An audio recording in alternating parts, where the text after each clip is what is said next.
¿Cómo conectamos esto de cultura con intimidad? Porque si fuese solo cultura, si fuera un asunto de cultura, sería como simplemente cambiar de una forma de pensar, de sentir y de actuar a otra. Pero es mucho más que eso. Por eso se le agrega la palabra intimidad. Y la intimidad, la definición de intimidad es cercanía, amistad. Es la experiencia de conocer y ser conocido por otras personas de la manera más profunda. Alguien íntimo es alguien que sentimos muy cercano. Dice uno, es íntimo. Y la mayoría de nosotros tenemos personas que son íntimas, que les damos acceso a lugares que a otros no. Jesús mismo lo hacía. Jesús era un hombre que cuando él caminaba, las multitudes se agolpaban. Las multitudes querían verlo, querían estar alrededor de él. Pero Jesús tenía diferentes grupos alrededor de él. Algunos hoy acusarían a Jesús de ser elitista. Algunos hoy acusarían a Jesús de hacer acepción de personas. Algunos hoy le dirían a Jesús como le dijeron los fariseos: Él come con publicanos y pecadores. Cuestionaban con quién Él se relacionaba. Y déjeme decirle algo, hermano, nadie tiene derecho para decirte a quién tú traes cerca y a quién no.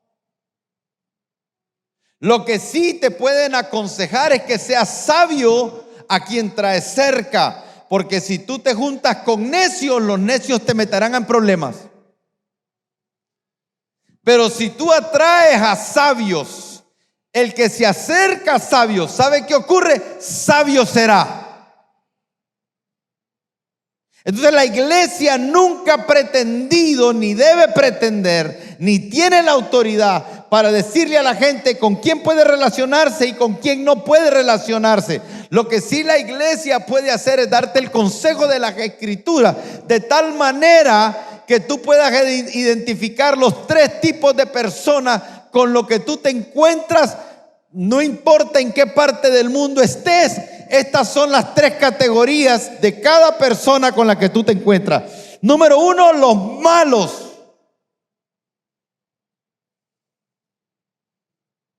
Los malos son aquellas personas que pueden meterte en un problema sin importarles y sin darle el más mínimo remordimiento de conciencia. Y esos malos están por todos lados. Y algunos somos ingenuos y les llamamos amigos.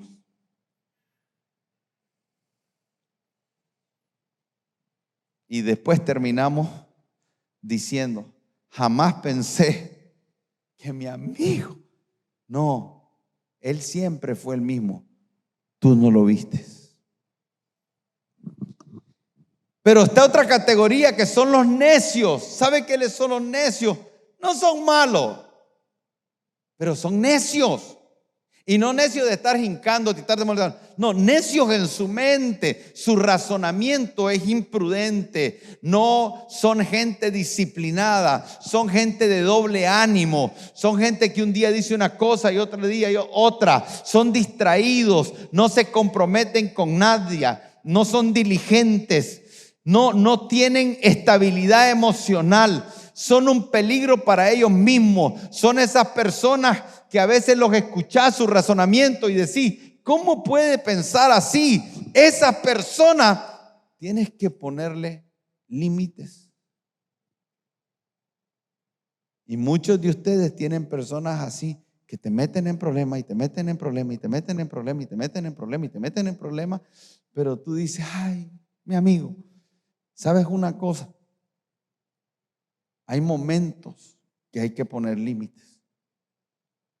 Pero después están los sabios. Dice, júntate con sabios y aumentará tu saber.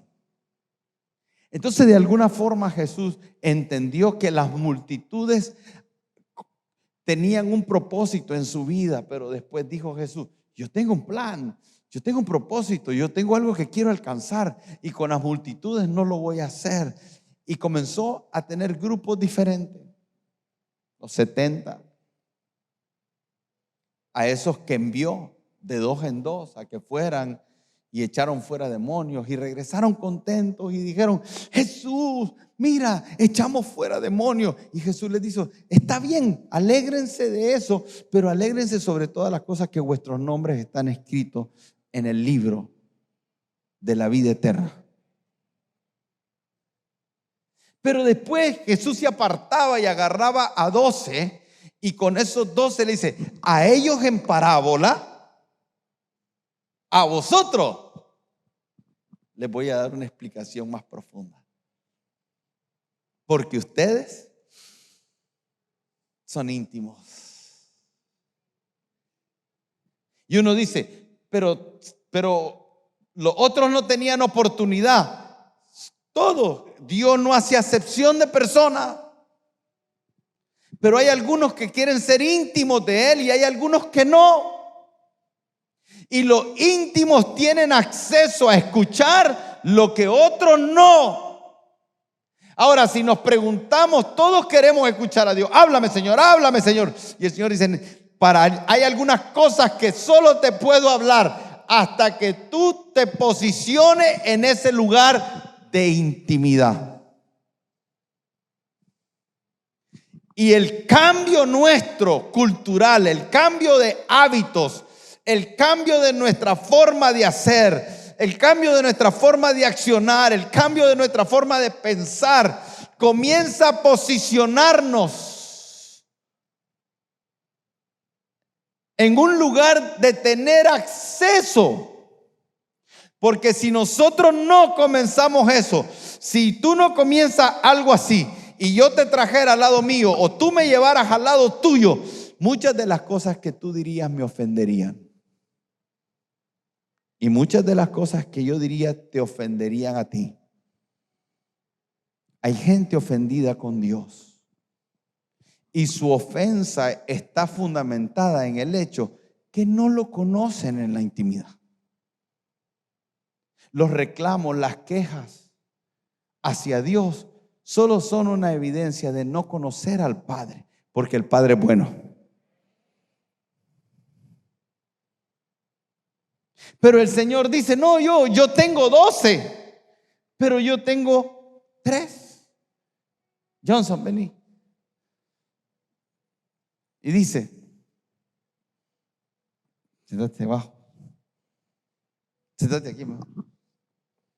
No, sentate allá. No, aquí pues. Y dice que, imagínense ese Juan que se le recostaba en el pecho a Jesús. Juan tenía acceso y a recostarte en el pecho que está. ¿Será que proféticamente estaba diciendo, tu cercanía te llevará aún a percibir la palpitación de mi corazón? Cuando está acelerado, cuando está palpitando al ritmo normal. Pero el corazón representa los pensamientos más íntimos, los secretos más íntimos. Representa el nivel donde las emociones más profundas están, donde la pasión más profunda está, donde los anhelos más profundos están. Entonces el Señor está diciendo, hey, tú puedes ser íntimo. Entonces está diciendo, cultura de intimidad es el acceso que todos tenemos a tomar la posición que Juan tiene. No te pongas medio, te da pena. Si no, vos sentate aquí, yo me recuesto en tu pecho. Esto. Cultura de intimidad es desarrollar el sistema de creencias, de valores, donde esto es lo más importante.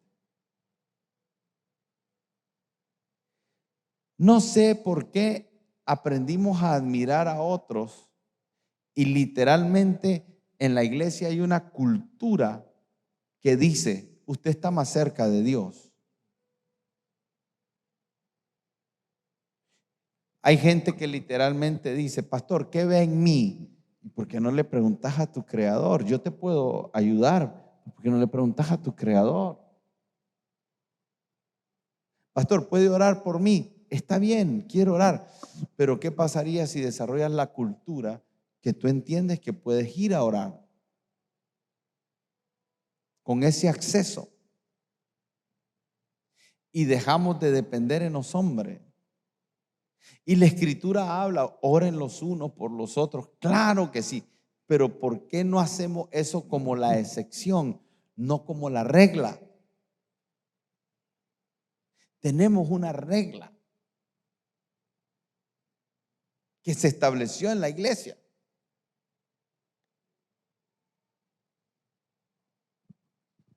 Cultura de intimidad, cercanía.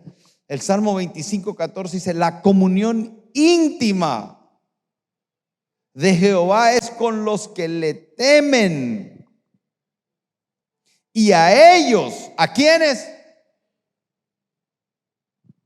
Hará conocer su pacto. La parte más interna de una persona.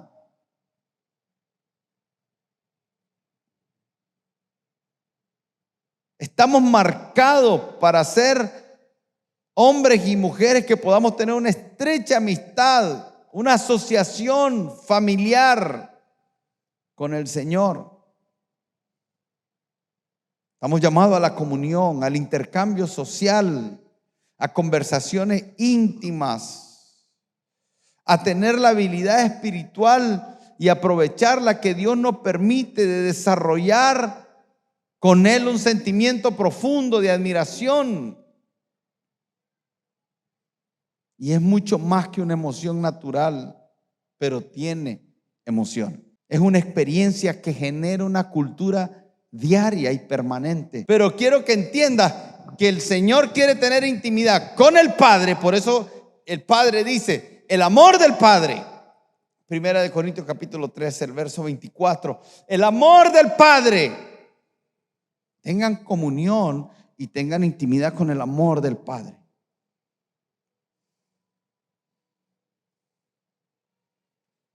Muchos de ustedes tienen papá. ¿Cómo es tu comunión con tu papá? La gracia de nuestro Señor Jesucristo. Tenemos hermanos. ¿Cómo es nuestra comunión con nuestros hermanos?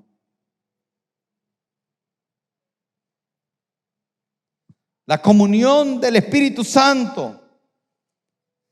Y uno comienza a poder evaluar. No quiero que lo tome literal, pero ¿cómo es tu relación con tu papá? ¿Y cómo es tu relación con tus hermanos? ¿Y cómo es tu relación con tu esposa? ¿Y cómo es tu relación con tus hijos? En realidad muchas veces nuestras relaciones están reflejando solamente la falta de intimidad con el Padre, la falta de comunión con el Hijo y la falta de comunión con el Espíritu Santo. ¿Quién es aquel que aprende a tener comunión con aquello que es invisible y le va a costar hacerlo con el que es visible?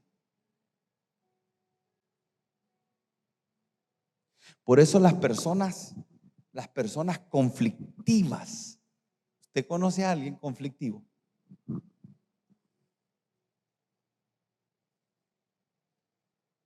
Esas personas difíciles de tratar.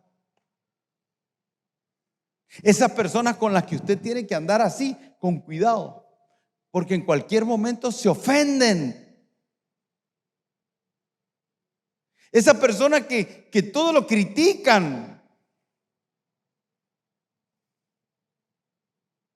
que no saben soportar a los que son difíciles de soportar, porque la Escritura nos pone un peso a nosotros. Dice que hay que soportar aún a los que son, lo voy a volver a decir, hay que soportar aún a los que son. A mí no me pida eso, pastor.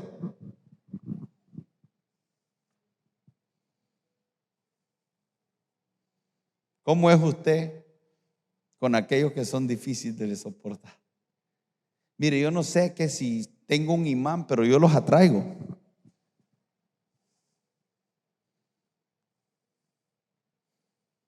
Hay una atracción, es como que me buscan. No sé si es que me quieren complicar la vida o qué.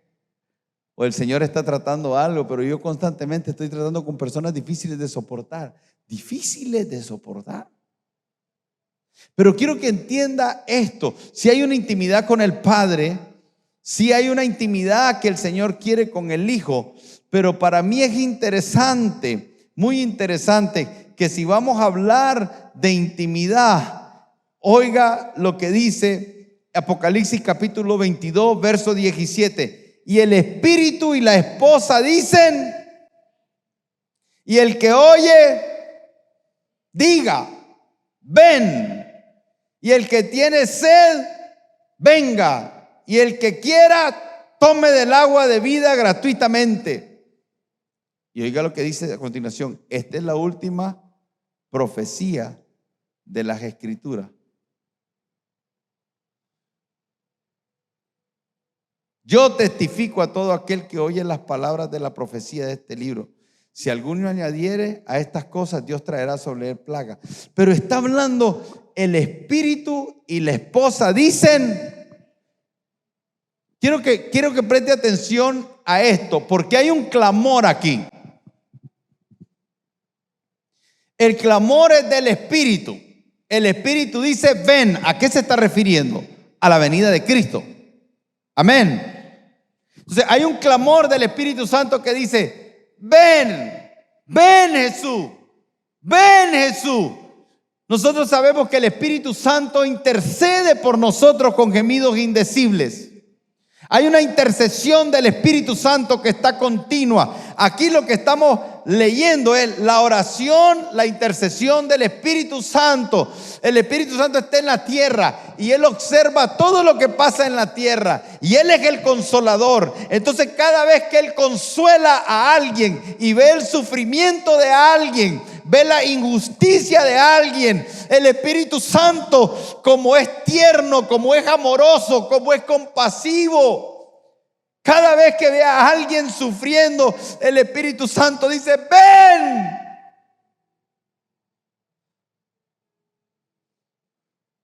Ven pronto.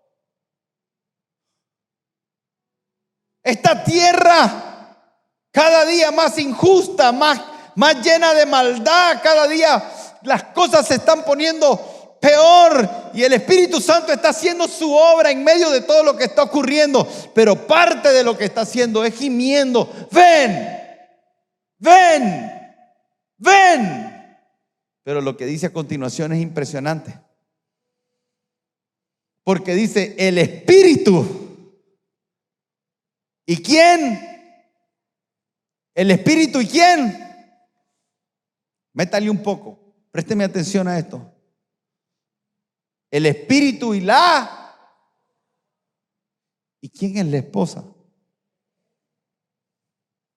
Mientras que estaba hablando de esto con los pastores, me dice el pastor Vladimir. ¿Ustedes saben cómo es el pastor Vladimir? Me dice, es que yo me siento raro como esposa, dice. No sé, no me adapto a ese término. Y en realidad hay una idea y hay un concepto en nosotros que si yo le dijera a Víctor, vos sos la esposa de Cristo. Usted es la esposa de Cristo. Y el espíritu de la profecía, escuche, esta es la profecía de los últimos tiempos. Está hablando de los últimos tiempos y está diciendo, en los últimos tiempos va a haber un clamor. Y va a haber un clamor que sale del espíritu y de la esposa. Ven. Pero que eso de ven, ese espíritu que clama y dice ven, tiene varias repercusiones. No es solo, sí tiene que ver con que Él venga por su iglesia. Él viene por su iglesia. Y nosotros estamos diciendo, ven pronto. ¡Wow! Qué maravilloso es que todos aquí podamos tener en el corazón el deseo de que Él venga pronto. Y te conviene. Y la tierra está gimiendo y está diciendo, necesitamos que se manifiesten los hijos, pero sobre todas las cosas que venga el deseado de las naciones. Porque cuando el deseado de las naciones venga, Él va a establecer su reino. Y es un clamor. Y es un clamor que ¿dónde se da? En el secreto. Tenemos que aprender a amar a Dios, a su Hijo, su venida, y eso va a producir que ese clamor se dé. Estamos hablando de una iglesia que está unida al Espíritu Santo. Es la iglesia que quiere lo que el Espíritu quiere, que terminó finalmente de decir, ok, no se haga mi voluntad sino la tuya. Que estemos constantemente viendo, le pareció bien el Espíritu Santo y a nosotros. Que se desarrolle una cultura de intimidad de tal manera que sepamos con exactitud lo que el Espíritu está clamando, lo que el Espíritu está haciendo, lo que el Espíritu está provocando, lo que el Espíritu está transformando. Es una intimidad tan práctica que la manifestación más grande de esa intimidad es que la novia y el Espíritu puedan estar declarando: ven, Jesús. Un mover de intimidad, pero más allá de música, más allá de luces bajas, es un asunto que ocurre en la intimidad, en el secreto, y que las Escrituras hablan de esto desde una terminología del matrimonio. Apocalipsis capítulo 19, verso 7 dice: gocémonos y alegrémonos y démosle gloria, porque han llegado las bodas del Cordero y la esposa se ha. Pero dice: gocémonos y alegrémonos y démosle gloria, porque ha llegado la boda. Finalmente llegaron las bodas del Cordero y su esposa se ha preparado. Y a ella se le ha concedido que se vista de lino fino y resplandeciente, porque el lino fino es las acciones de los justos, de los santos. La esposa conocerá al esposo en tanta intimidad que podrán caminar en plenitud. Cuando nosotros leemos en Efesios, en el capítulo 5, y comenzamos a leer sobre lo que nos enseña Pablo acerca del matrimonio, para mí es impresionante cuántas veces podemos enseñar sobre el matrimonio y dejar a un lado que en realidad, más que del matrimonio, Pablo lo que está queriendo transmitir es un misterio. Y lo hemos predicado mal, porque cuando nosotros leemos en Efesios capítulo 5, el verso 31 dice: por esto dejará el hombre a su padre y a su madre y se unirá a su mujer y los dos serán una sola carne. Grande es este misterio. Y la primera vez que escuchamos el hombre dejará a su padre y a su madre es Génesis. Entonces nosotros debemos de tener una visión profética del plan de Dios. Porque el plan de Dios fue: quiero tener una familia, el vínculo más íntimo que nosotros podemos tener. Y dentro de la familia está el padre, están los hijos, pero está la esposa. Entonces el padre, por amor, creó una familia, pero esa familia también sería un día la esposa de su hijo. Porque antes de que todas las cosas fuesen, ya en el Señor habían sido. El Génesis 3, el pecado del hombre no lo tomó por sorpresa, porque el cordero fue inmolado desde ¿qué? El cordero fue inmolado desde antes. ¿Y sabe cómo se llama las bodas en Apocalipsis y cómo termina? Las bodas del... Termina con las bodas del cordero, y lo que comenzó es con una familia, Dios preparando a una esposa para su hijo.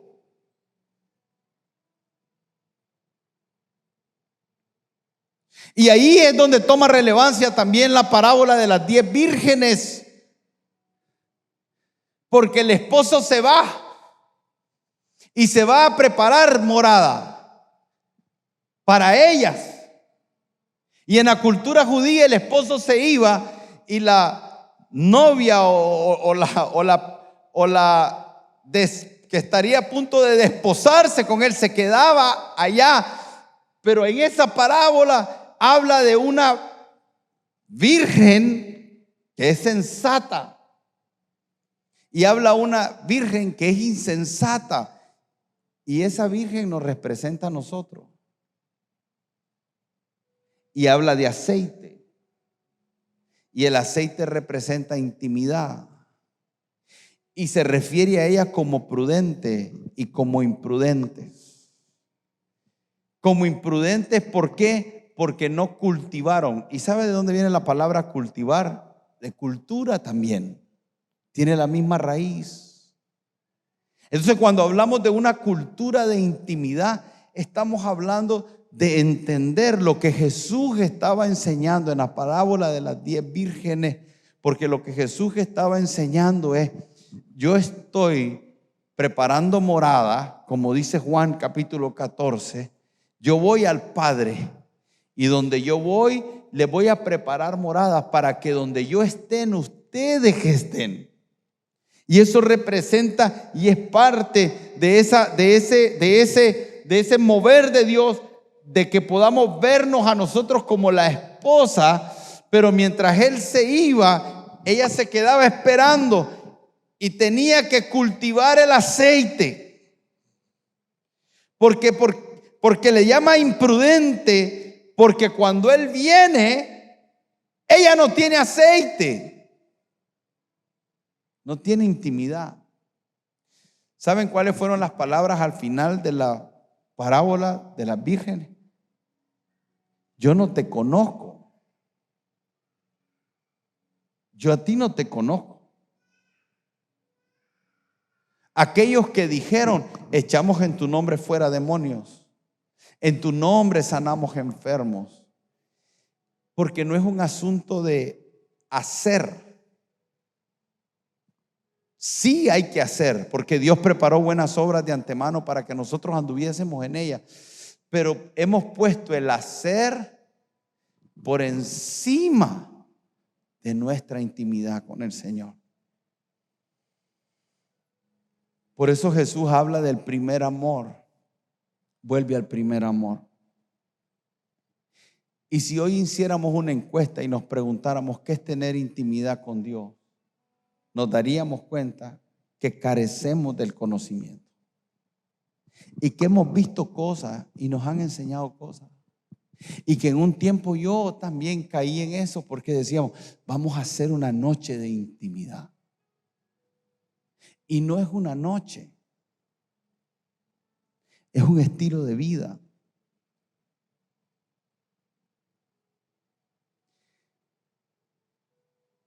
Y que nada suplanta esto. Entonces él utiliza la analogía del matrimonio, que es la relación más sagrada. ¿Con quién tengo más confianza yo? O mejor dicho, ¿quién debería de ser mi confidente? Mi suegra, Dios me libre.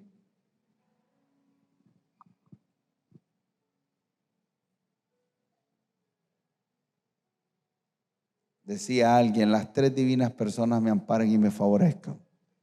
Alma, vida y corazón. ¿Quién debería de ser mi confidente? ¿Víctor? ¿Johnson? ¿Mi tía? O mi tía me ama. Por lo menos eso es lo que creo. Tiene cara de que me ama. Doña Xiomara. ¿Quién? ¿Quién debería de ser mi confidente? Mi esposa. Estamos supuestos a desarrollar una relación. Muy pronto vamos a cumplir 25 años de casado. Y vamos a llegar a los 50. Y la cosa se está poniendo mejor. Se está poniendo buena. ¿Sabe por qué? Porque me conoce mejor. Mis debilidades y mis defectos, pero también mis virtudes. Y yo la estoy conociendo a ella. Y yo ya sé lo que le molesta y lo que le agrada. Y las cosas comenzaron a dejar de ser egoístas hace un tiempo atrás. Y entonces yo ya comencé a saber que ella quería un vaso de agua y me levanto con un sacrificio profundo y le traigo agua. Y ella me trae cosas. Y entramos en una temporada, estamos ahí. No crea que no discutimos. Bueno, yo no, ella sí.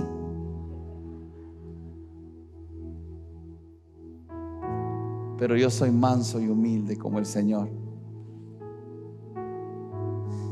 Pero entramos en una dinámica de objetivos mutuos, donde no es lo tuyo y lo mío, entendemos que es lo nuestro.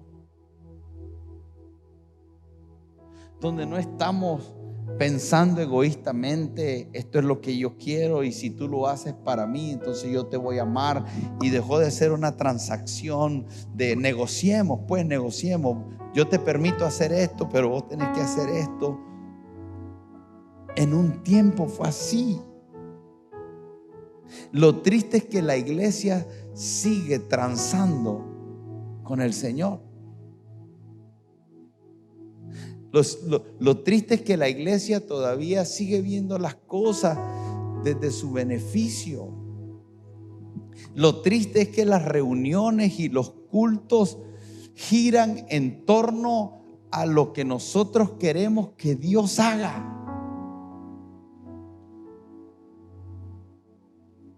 Y eso es solo una evidencia de que no conocemos al Señor. No sabemos por qué palpita su corazón. No sabemos lo que le agrada.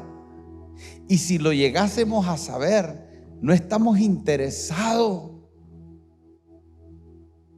en concederle a Él el deleite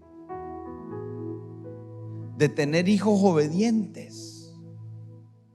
Y el Señor nos habla en Efesios capítulo 5. Por esto dejará el hombre a su padre y a su madre y se unirá a su mujer y los dos serán una sola carne.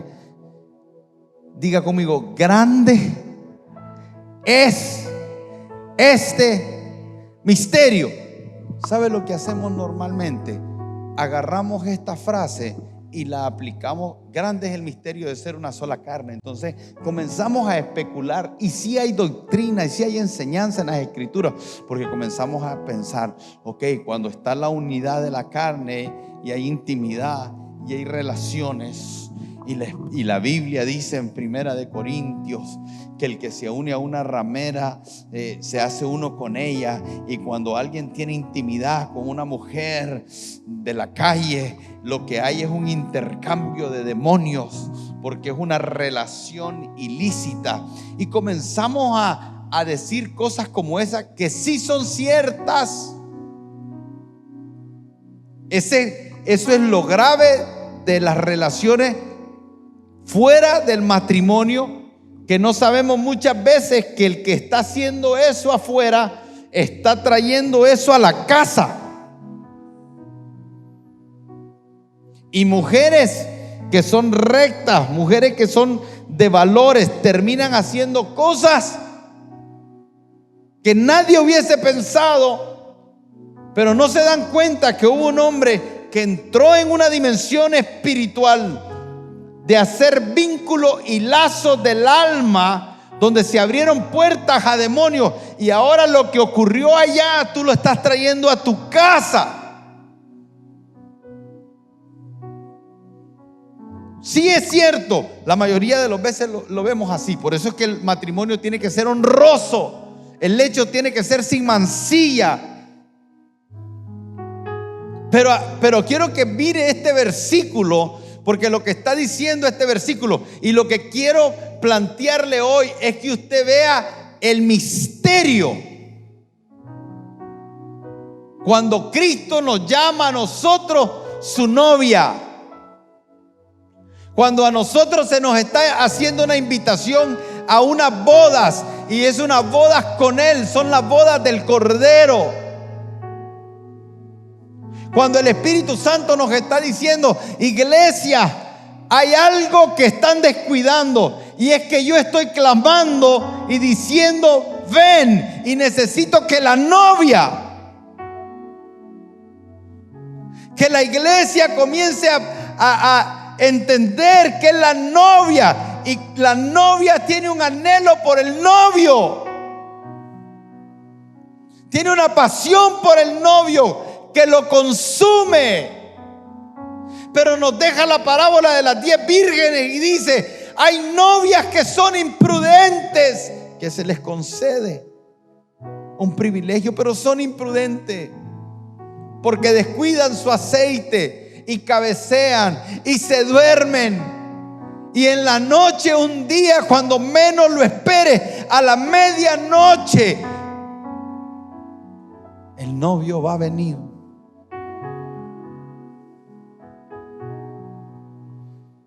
Y la iglesia debería estar apasionada por eso. Y yo quisiera decirle que estoy apasionado por eso, pero estoy predicando y estoy aprendiendo y estoy entendiendo y estoy reenfocándome y estoy redireccionando mis acciones, mi mente, mi corazón en esto.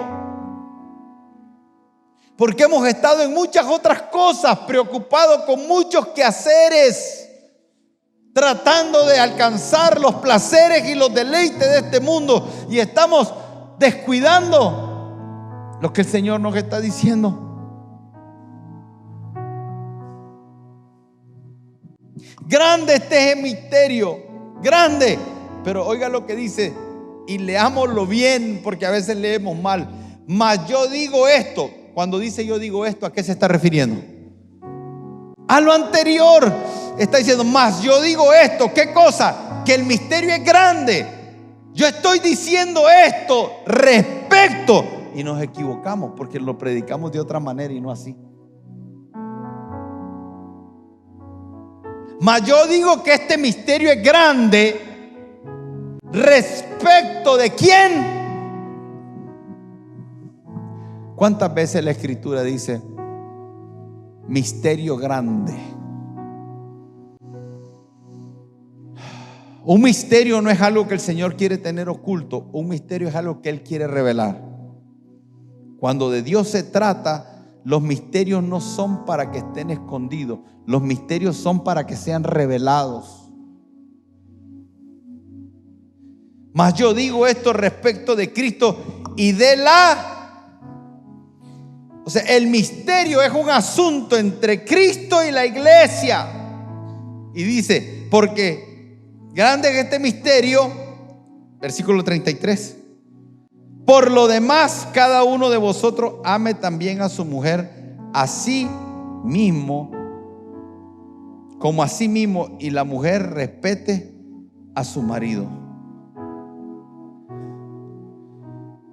Yo quiero que entremos a profundizar en este misterio. Para muchos de ustedes, tal vez ya lo han escuchado, pero para muchos de ustedes es nuevo. Por eso es que cuando estamos hablando de cultura de intimidad, lo que estamos queriendo es hacer un alineamiento y traer un nivel de exactitud a nuestra fe, de tal manera que vivamos nuestra fe de una forma exacta, sobre todo en las temporadas que estamos viviendo. Por eso la adoración no es una actividad, la intercesión no es una actividad, el profundizar en la palabra de Dios no es una actividad. Es que a través de esa dinámica nosotros podamos desarrollar finalmente una intimidad con el amor del Padre, la gracia del Señor Jesucristo y la comunión del Espíritu Santo. El día que usted y yo podamos alcanzar en ese secreto, esa intimidad con el Señor, nuestra vida de fe se va a volver más estable, más sólida, va a tener mayor claridad para enfrentar las cosas. Por la ausencia de esto es que perdemos el trabajo y se nos cae todo. Por la ausencia de esto es que nos ocurre una crisis en el matrimonio y parece que la vida se nos va. Por la ausencia de este entendimiento es que de repente viene una pandemia y todo se sacude y muchos se van al mundo. Por la ausencia de este entendimiento es que la amargura y la frustración viene. Porque a la hora de la crisis queremos salir corriendo y en ese momento decir: Señor, háblanos. Y nos convertimos como esas vírgenes que cuando el amado llegó, ellas salieron, pero no tenían aceite. Y como no tenían aceite, fueron donde las que tenían aceite y dijeron: dame de tu aceite.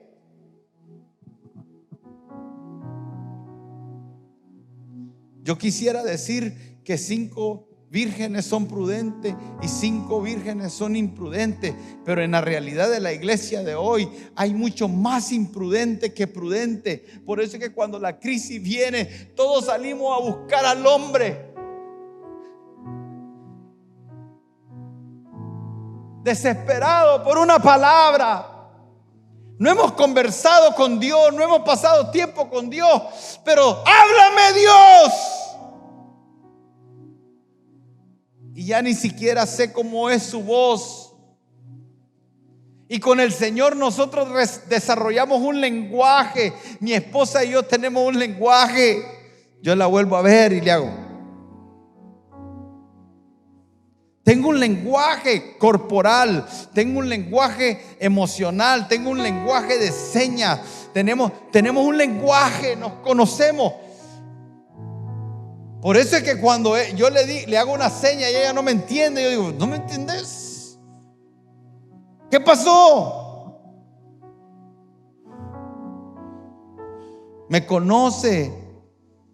¿Sabe cuándo es momento para pedir las naciones de la tierra y le serán concedidas?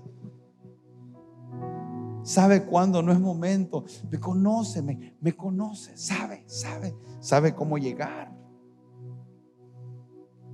Y nosotros perdemos las oportunidades con el Señor y queremos salir como esas vírgenes imprudentes que se durmieron. Y queremos que el amado esté ahí disponible cuando lo hemos menospreciado. Y el Señor es misericordioso y Él va a ayudarnos, pero estrictamente en la parábola de las vírgenes hay un peligro. Porque ¿quién va a vender? Dice, sal a comprar aceite. ¿Saben algunos? Venden la unción que no se puede vender porque no es de ellos. Y entonces te venden el aceite y te dan los pañuelos ungidos y te venden los cuadros para cambiar tu casa y negocian con el aceite. Y tristemente hay un montón de gente que en vez de cultivar su aceite, anda buscando a quién comprarle aceite. Y te quieren vender aceite con una ofrenda. Y yo creo en los diezmos y en las ofrendas. Creo que el que da recibe. Y creo que en estos tiempos de la economía en crisis como nunca, lo que va a hacer la diferencia en la vida de los creyentes es nuestra capacidad de tener fe en el diseño de Dios para nuestras finanzas, que comienza cuando nosotros honramos al Señor con nuestros diezmos y nuestras ofrendas. Él nos promete reprender al devorador y abrir la ventana de los cielos para derramar bendiciones sobre nosotros hasta que sobre y abunde.